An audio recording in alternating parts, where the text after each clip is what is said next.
Hello everybody, welcome back to the channel. Welcome to the channel. If this is your first time, if it is your first time, please have a look around and see if you like it. Subscribe if you like it. Please make comments as you watch the videos because for me it's all about the conversation. And I love it when people comment. We can chat about whatever it is I'm talking about in the video.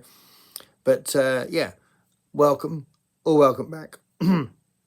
So this is a very special video because it's a thank you video. So thank you for watching the channel and for commenting and to subscribing, because basically I've reached 1,300 subs, which is wonderful and I really appreciate it.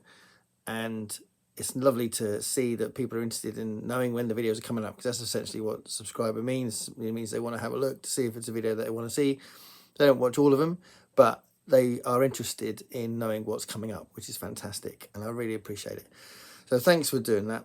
Thanks for subscribing. And 1,300, I thought when I've done different videos like this where I've celebrated a milestone, like when I got to 500, when I got to 700, when I got to 800, 1,000, that kind of thing. I did videos that were specifically about that. I remember the 400 one. For the 400 one, I think I did that. Why did I do that? Oh, on all fours. I did it on all fours. I did that one on all fours. I did the 666 tag after I got 666 subscribers, and somebody put a comment about how if some sort of religious comment about me referencing 666 was going to send me to hell or something. And the 1,000 subscriber, I did the Q&A thing with Sean. Was that with Sean? I think it was. I can't remember now. And I did the 700 one when I juggled 700 balls on the video. Really, really clever video that is. I definitely juggled 700 balls in that video. So 1,300, let's talk about the number 1,300.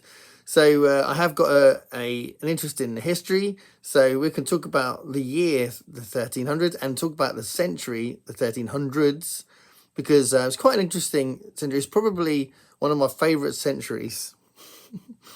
By the time you get to the 1,300s, quite a lot has happened. So the 13th century, the 1200s, you start getting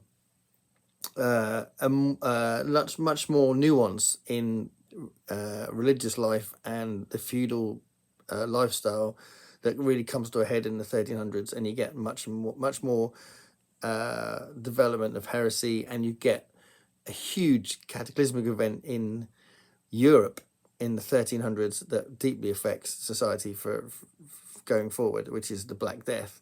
So that happens in the late 1340s, and that has a massive effect. And the Peasants' Revolt is a result from that.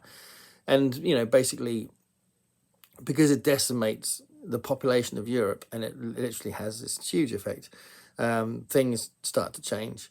But also art and culture changes as well because of the Black Death.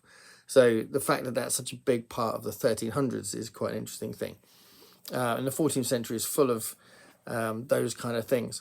But before you get there, you've got this feudal system established, and in the 1200s you've got all the Crusades, and you've got Robin Hood and all that sort of stuff. So medieval life has been well established by then. But when you get into the 1300s, you've got the 100-Year War as well between France and England, which is interesting. And it's why all those castles are built. There's tons of castles around. Also, in the 1300s, you get the start of the Renaissance. You've got people like Dante writing the Divine Comedy with his definition of hell in the Inferno, and loads of different ideas that we have about hell and the devil and all that come from there, which is amazing. Boccaccio had a really huge influence as the guy who wrote the Decameron. And the Decameron was, as I said before, a real bounce off the Black Death. And the Decameron had a real effect on people like Chaucer and Shakespeare. It's a series of 10 stories where these people get together to talk about their own experiences, and they relate stories from their life to each other, these 10 people, and that's why it's called a Decameron. It's really a significant piece of work. And Petrarch as well, the Italian poet, he's been called the father of humanism, and he came about at this time. He campaigned for education for all. Really interesting guy, but his poetry was a really important part of that foundation of humanism. That's a big part of what we're talking about here as well. It was also the century that brought about the development of no theatre in Japan. So that was really important. So there's two interesting facets to no theatre in Japan. You've got the influence of music and dance in the shows in no theatre, which is really cool. And also their focus on the supernatural and ghosts and spirits is quite cool. And that's another aspect of no theatre. So Horror Mayhem comes next month. And that's all about the ghost and supernatural as well, right? So yeah, nice little link there to that. In 1376, John Wycliffe had a huge part to play in European history by translating the Bible from Latin to English. That was mega important. So quite a way before the Reformation, and before, we always think of the English Reformation as being connected to Henry VIII and his desire to divorce, and therefore he had to divorce himself from the Pope and all that kind of thing. But even before you get that, you've got John Wycliffe doing what Martin Luther did and translating the Bible, which has a huge effect on society. So the other thing to mention, because this is a very rambly video about number 1300, I looked it up as a just in numerology. Has it got any significance in numerology? And in the study of numbers, it's seen as a number that represents strength, honesty, consistency, and what was the other thing? Stability. So consistency, stability, strength, and honesty, which is pretty cool. I like those four numbers being those four words being attached to this milestone and this channel. So just to quickly finish, I am really grateful for the attention on the channel. As we move forward, I will continue my Brave Bradbury thing. I will continue Storathon.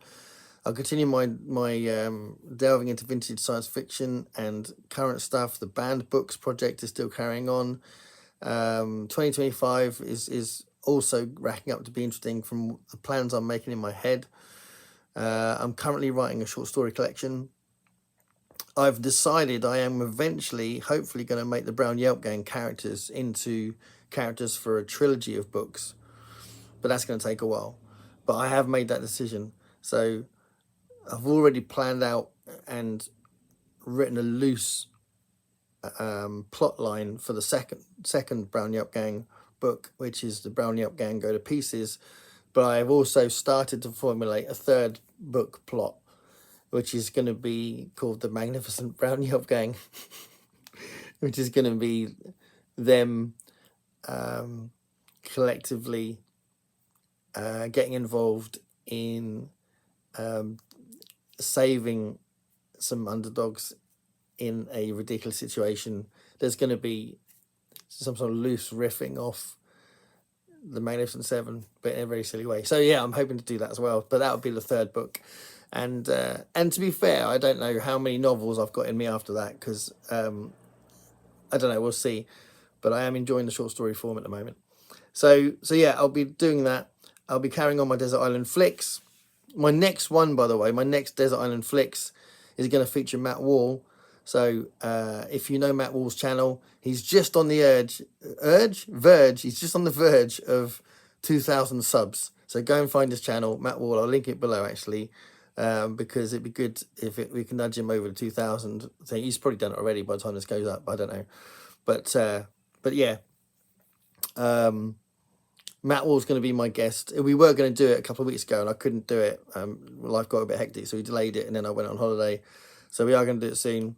So Desert Island Flicks will be with Matt, and then the next one after that will probably be my daughter. And there's a bunch of other people that are up for doing it. So Desert Island Flicks is still going to carry on. Every 2 weeks, me and Dave and Olive do Is This Thing On? And that's going to carry on. So lots of stuff to look forward to. And I'm still going to be carry on talking about my reading. But yeah, just a huge thank you from me. And remember, stay curious, everyone.